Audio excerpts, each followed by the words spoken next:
अस्सलामुअलैकुम वरहमतुल्लाहि वबरकातुहू। हमारा पहला सबक ख़त्म हुआ दुआ। अब दूसरा सबक है दो बेटे।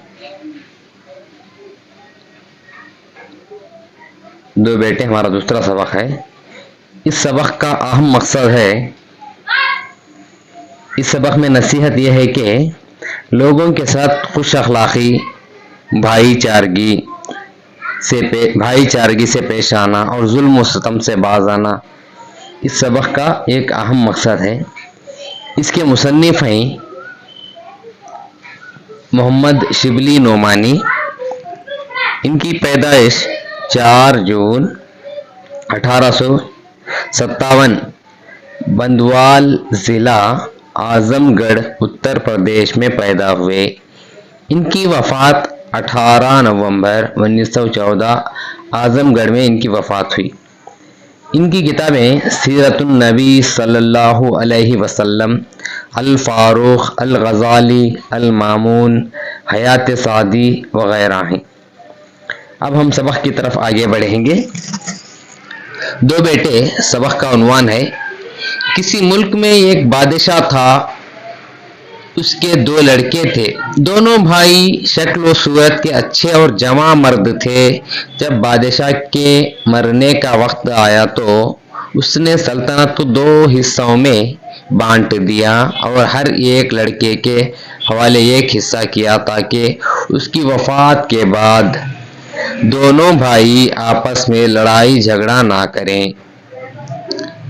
चंद ही दिनों बाद बादशाह की वफात हो गई। सल्तनत 2 हिस्सों में बट गई और हर भाई एक एक हिस्से का बादशाह हुआ। दूसरा पैराग्राफ। एक भाई रहमदिल और मुंसिफ मिजाज था। मुंसिफ मिजाज यानी इंसाफ करने वाला मुंसिफ मिजाज था। पहले उसने मुल्क के लोगों की भलाई की तरफ तवज्जो की, गरीबों की इमदाद का इंतज़ाम किया, बीमारों के लिए शिफा खाने बनवाए और मुसाफिरों के लिए सराएं तामीर करवाईं। मुल्क को मजबूत करने और दुश्मनों से महफूज रखने के लिए एक बड़ी फौज भी तैयार की और उनके लिए मुनासिब तनख्वाहें मुकर्रर की। बड़े धूमधाम से उसकी शादी हुई और एक बेटा भी पैदा हुआ जो बाप ही की तरह हंसमुख और बाअखलाक था। उसके इंसाफ की वजह से मुल्क में हर तरफ अमन व अमान था। कोई दूसरों के माल की तरफ आंख उठाकर भी नहीं देखता था। हर शख्स चैन की बांसुरी बजाता था। ये देखकर आसपास के दूसरे सरदार भी उसके फरमाबरदार हो गए और उसको अपना बादशाह बना लिया।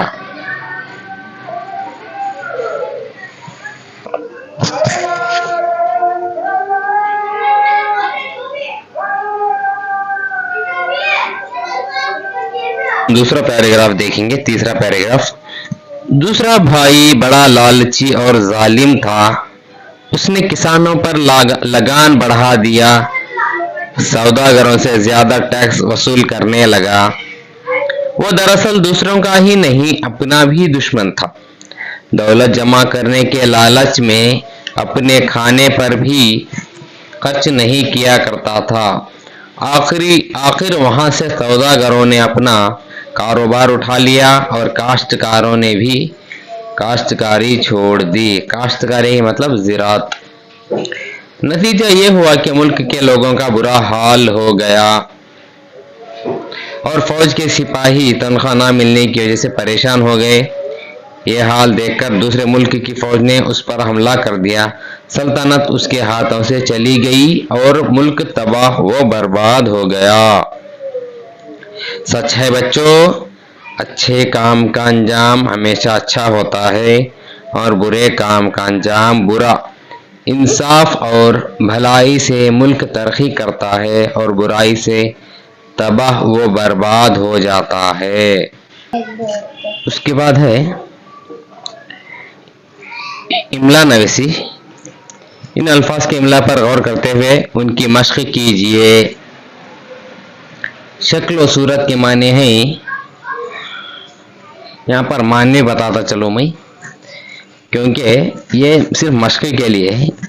अगर हम माने देखते हैं तो हमारे लिए आसानी होगी सीखने में।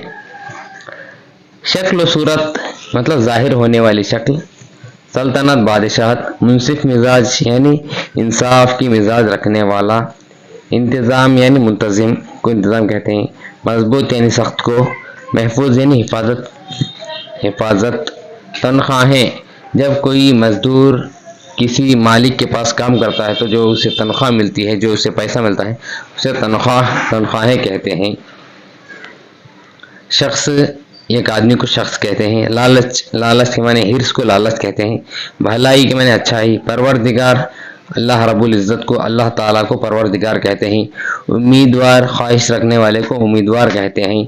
सआदत यानी भलाई, अच्छाई, नेकी को सआदत कहते हैं। दानिश मतलब अक्लमंदी को दानिश कहते हैं।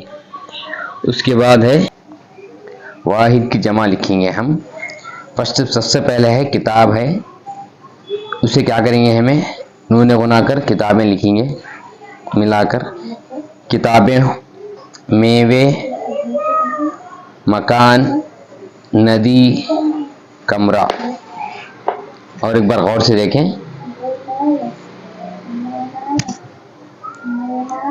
यहाँ पर किताबें, मेवे, मकानात, नदियाँ, कमरे। दूसरा है तारा वाहिद है, उसकी जमा तारे है। लकड़ी वाहिद है, उसकी जमा लकड़ियाँ हैं। कुर्सी वाहिद है, उसकी जमा कुर्सियाँ हैं। तोता वाहिद है, उसकी जमा तोते हैं। इमली वाहिद है और उसकी जमा इमलियाँ है। अब उसके बाद देखेंगे जीम। ज़ैल में दिए गए तहलीली हुरूफ को मिलाकर मुशद्दिद अल्फाज बनाइए। मुशद्दिद बोले तो तशदीद वाले अल्फाज। सबसे पहला है, यहाँ पर देखेंगे हम गौर से, गाफ प्लस नून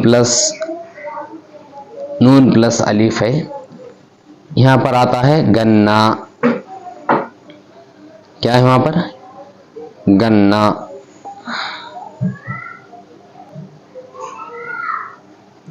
दूसरा है बिल्ली। यहाँ पर गन्ना है, दूसरा बिल्ली है।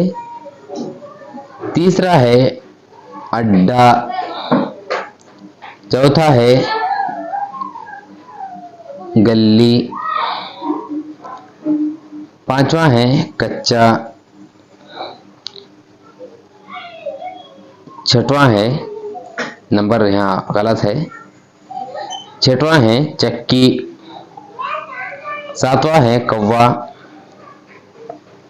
आठवां है दिल्ली। नौवां है रस्सी। 10वां है कद्दू। ये तमाम क्या है? मुशद्दिद वाले अल्फाज हैं। मुशद्दिद यानी तशदीद वाले अल्फाज, इसको हम मुशद्दिद अल्फाज कहते हैं, तशदीद वाले अल्फाज। उसके बाद है इस नज़्म में मुशद्दिद अल्फाज तलाश कीजिए और दी गई खाली जगहों में लिखिए। अब यहाँ पर इसमें खाली जगहों में क्या लिखना? जो तशदीद वाले हुरूफ हैं वो हम लिखना। अब हम देखेंगे तशदीद वाले हुरूफ कौन से हैं। सबसे पहले है अम्मी है, अब्बा है, चुन्नू है, मुन्नू है, दिल्ली है, डब्बा है, शब्बू है, शन्नू है, उसके बाद लट्टू है, रस्सी है, शब्बू है, और क्या है? टट्टू है। ये तमाम अल्फाज हम ये नीचे दिए गए डैशों में फिलअप करना, भर्ती करना। अब उसके बाद है दर्ज झैल अल्फाज की मदद से जुमले मुकम्मल कीजिए।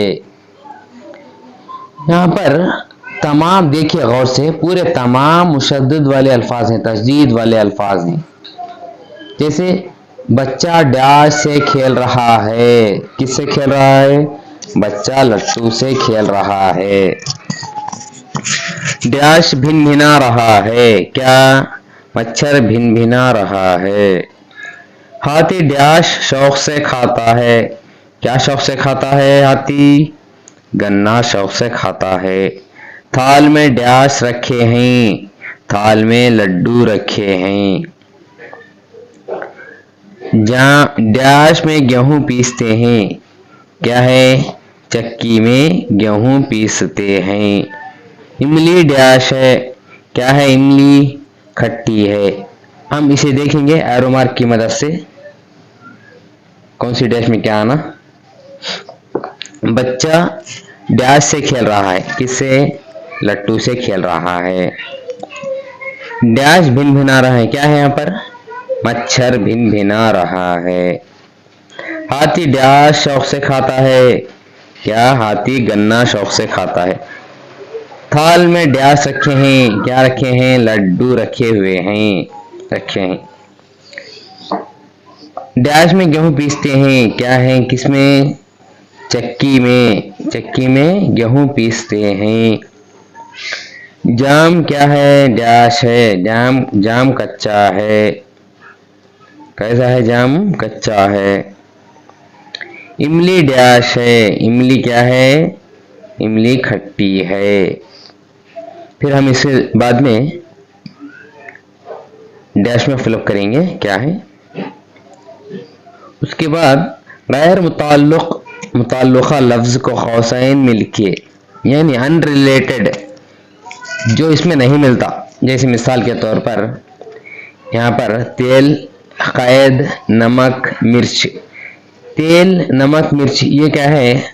हम देखते हैं ये सालन में इस्तेमाल होने वाले चीजें, ये हमारे लिए मुनासिब अल्फाज हैं जो एक दूसरे से मिलते जुलते हैं। उसके बाद है कलम, किताब, तख्ती, नहर। इसमें जो है नहर क्या है? इसके अंदर इससे अनरिलेटेड है, इसमें नहीं मिलता, गैर मुताल्लुका है। उसके बाद दूसरा है पुलिस, जेल, कैद, नमाज।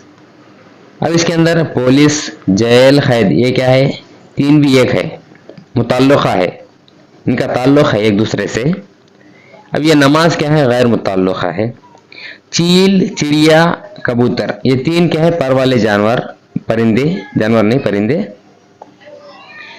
और ये बंदर जो है इसके अंदर गैर मुताल्लुका लफ्ज है। उसके बाद चौथा देखिए,